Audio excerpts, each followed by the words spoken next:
Hi ಎಲ್ರಿಗೂ 5 ನಿಮಿಷದ ವಿಜ್ಞಾನಕ್ಕೆ ಮತ್ತೆ ಸ್ವಾಗತ. ಇವತ್ತು ನಾವು ಮಾತಾಡೋಕ್ ಹೊರಟಿರೋದು ಬಹುಶಃ ನಮ್ಮೆಲ್ಲರ ಲೈಫ್ನ ಅತಿ ದೊಡ್ಡ ಮಿಸ್ಟರಿ ಬಗ್ಗೆ.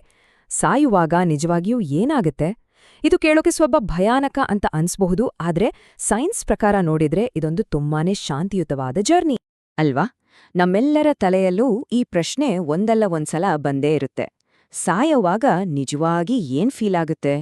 ನೋವಾಗುತ್ತಾ ಅಥವಾ ಶಾಂತವಾಗಿರುತ್ತಾ? ಇದು ನಾವು ಭಯಪಡೋ ವಿಷಯಕ್ಕಿಂತ ಹೆಚ್ಚಾಗಿ ವಿಜ್ಞಾನಿಗಳು ಈಗಷ್ಟೇ ಅರ್ಥ ಮಾಡ್ಕೊಳ್ಳೋಕೆ ಶುರು ಮಾಡಿರೋ ಒಂದು ಅದ್ಭುತ ಪ್ರಕ್ರಿಯೆ. ಬನ್ನಿ ಇದ್ರ ಬಗ್ಗೆ ಇವತ್ತು ತಿಳ್ಕೊಳ್ಳೋಣ. ಸೊ ಈ ಫೈನಲ್ ಜರ್ನಿಯ ಮೊದಲನೇ ಸ್ಟೆಪ್ ಏನ್ ಗೊತ್ತಾ? ಸರ್ಪ್ರೈಸಿಂಗ್ಲಿ ಸೈನ್ಸ್ ಹೇಳೋ ಪ್ರಕಾರ ಇದು ಶುರು ಆಗೋದೇ ಒಂದು ತುಂಬಾನೇ ಸೌಮ್ಯವಾದ ಪ್ರಾಸೆಸ್ನಿಂದ.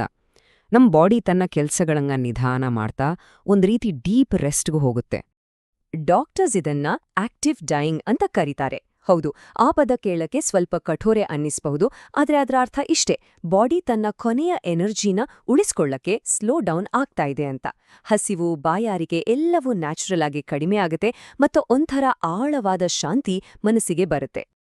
ಸರಿ, ದೇಹ ಹೀಗೆ ರೆಸ್ಟ್ ಮಾಡ್ತಾ ಇದ್ದಾಗ ನಮ್ಮ ಮನಸ್ಸು ತನ್ನದೇ ಆದ ಒಂದು ಸ್ಪೆಷಲ್ ಜರ್ನಿ ಶುರು ಮಾಡುತ್ತೆ. ಇಲ್ಲಿಂದ ಮುಂದೆ ಸ್ಟೋರಿ ತುಂಬಾನೇ ಇಂಟ್ರೆಸ್ಟಿಂಗ್ ಆಗುತ್ತೆ. ಗೊತ್ತಾ, ಒಂದು ಸ್ಟಡಿ ಪ್ರಕಾರ ಸಾಯೋ ಸ್ಥಿತಿಯಲ್ಲಿರೋ 72% ಪೇಷಂಟ್ಸ್ಗೆ ತಮ್ಮ ಕೊನೆ ದಿನಗಳಲ್ಲಿ ತುಂಬಾನೇ ಕ್ಲಿಯರ್ ಆದ ಕನಸುಗಳು ಬೀಳುತ್ತವಂತೆ. ಇವು ಸುಮ್ನೆ ಬಿಡೋ ಕನಸುಗಳಲ್ಲ, ಇವುಗಳಿಗೆ ಒಂದು ವಿಶೇಷ ಅರ್ಥ ಇರುತ್ತೆ. ನೋಡಿ, ಈ ಚಾರ್ಟ್ನಲ್ಲಿ ಕಾಣ್ತಿರೋ ಹಾಗೆ ಈ ಕನಸುಗಳಲ್ಲಿ ಆಳವಾದ ಮೀನಿಂಗ್ ಇರುತ್ತೆ. ಹೆಚ್ಚಾಗಿ ಇವು ಮನಸ್ಸಿಗೆ ಸಮಾಧಾನ ಕೊಡುವಂಥ ಕನಸುಗಳು. ತುಂಬಾ ಜನ ತಮ್ಗಿಂತ ಮುಂಚೆ ತೀರಿಕೊಂಡ ತಮ್ಮ ಪ್ರೀತಿಪಾತ್ರರನ್ನ ಭೇಟಿ ಮಾಡೋ ಹಾಗೆ ಅಥವಾ ಯಾವುದೋ ಒಂದು ಜರ್ನಿಗೆ ರೆಡಿ ಆಗ್ತಿರೋ ಹಾಗೆ ಕನ್ಸ್ ಕಾಣ್ತಾರೆ. ಇದು ಒಂದ್ ರೀತಿ ಎಲ್ಲರಿಗೂ ಗುಡ್ ಬೈ ಹೇಳೋ ಥರ ಇರ್ಬೋದಲ್ವಾ? ನಾವು ಕೇಳಿರ್ತೀವಿ ಅಲ್ವಾ, ಬೆಳಕು ಕಂಡ ಹಾಗಾಯಿತು ಅಂತ ಸಾವಿನ ಸಮೀಪಕ್ಕೆ ಹೋಗಿ ಬಂದವರು ಹೇಳೋದು. ಹಾಗಿದ್ರೆ ಇದರ ಹಿಂದಿರೋ ಸೈನ್ಸ್ ಏನು? ವಿಜ್ಞಾನಿಗಳು ಈಗ ಇದಕ್ಕೆ ಒಂದು ಇಂಟ್ರೆಸ್ಟಿಂಗ್ ಎಕ್ಸ್ಪ್ಲನೇಷನ್ ಕೊಡ್ತಾ ಇದ್ದಾರೆ. ಇದಕ್ಕೆ ಕಾರಣ ಬ್ರೈನ್ ಡಿಸ್ಇನ್ಹಿಬಿಷನ್. ಅಂದ್ರೆ ಸಿಂಪಲ್ ಆಗಿ ಹೇಳೋದಾದ್ರೆ, ನಮ್ಮ ಬ್ರೈನ್ ತನ್ನ ಪವರ್ ಸೇವ್ ಮಾಡೋಕೆ ತನ್ನ ರೆಗ್ಯುಲರ್ ಕಂಟ್ರೋಲ್ಗಳನ್ನ, ಫಿಲ್ಟರ್ಗಳನ್ನ ಎಲ್ಲವನ್ನೂ ಕೈಬಿಡುತ್ತೆ. ಇದೊಂದು ರೀತಿ ಫೈನಲ್ ಸ್ಟೇಜ್ನಲ್ಲೇ ಎಲ್ಲವನ್ನೂ ರಿಲೀಸ್ ಮಾಡೋ ಥರ. ಹೀಗೆ ಬ್ರೈನ್ನ ಕಂಟ್ರೋಲ್ಸ್ ಕಡಿಮೆ ಆದಾಗ ನಮ್ಮ ಕಣ್ಣಿನ ವಿಜುವಲ್ ಸಿಸ್ಟಮ್ ಹೊರಗಡೆಯಿಂದ ಏನೂ ಇಲ್ಲದಿದ್ದರೂ ತಾನಾಗೆ ಆಕ್ಟಿವೇಟ್ ಆಗುತ್ತೆ.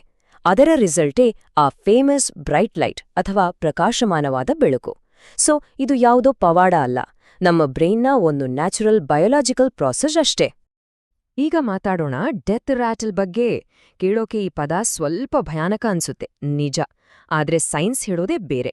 ಇದು ಅನ್ಕೊಂಡಷ್ಟು ಭಯಪಡೋ ವಿಷಯ ಖಂಡಿತ ಅಲ್ಲ. ಹೊರಗಿಂದ ನೋಡೋರ್ಗೆ ಆ ಉಸಿರಾಟದ ಸೌಂಡ್ ಕೇಳಿ ಏನೋ ಕಷ್ಟ ಆಗ್ತಿದೆ ಅಂತ ಅನ್ಸ್ಬೋದು.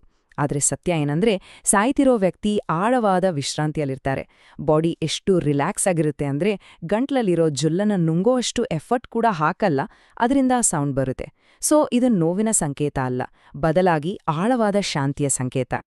ಸರಿ, ಈಗ ನಾವು ಈ ಪಯಣದ ಫೈನಲ್ ಮತ್ತು ಮೋಸ್ಟ್ ಅಮೇಜಿಂಗ್ ಸ್ಟೇಜ್ಗೆ ಬಂದಿದ್ದೀವಿ. ರೀಸೆಂಟ್ ರಿಸರ್ಚ್ ಪ್ರಕಾರ ಸಾವಿನ ಕೊನೆಯ ಕ್ಷಣಗಳಲ್ಲಿ ನಮ್ಮ ಬ್ರೈನಲ್ಲಿ ಒಂದು ಪವಾಡವೇ ನಡೆಯುತ್ತೆ.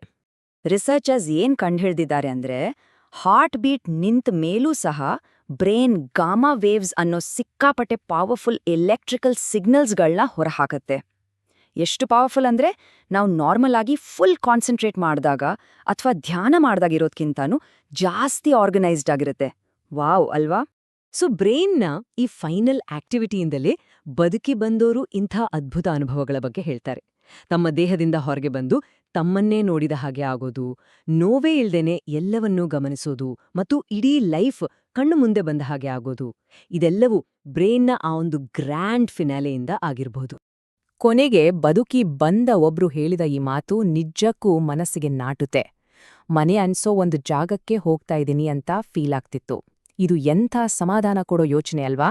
ಹಾಗಾದ್ರೆ ಇವತ್ತು ನಾವು ನೋಡ್ದ ಹಾಗೆ ಸಾಯುವ ಪ್ರಕ್ರಿಯೆ ಅನ್ನೋದು ಒಂದು ಸೌಮ್ಯವಾದ ವಿಶ್ರಾಂತಿಯಿಂದ ಶುರುವಾಗಿ ಮನಸ್ಸಿನ ಒಂದು ಆಳವಾದ ಪಯಣದ ಮೂಲಕ ಸಾಗಿ ಕೊನೆಗೆ ಪ್ರಜ್ಞೆಯ ಒಂದು ಅದ್ಭುತ ಉಲ್ಬಣದೊಂದಿಗೆ ಮುಗಿಯುತ್ತೆ.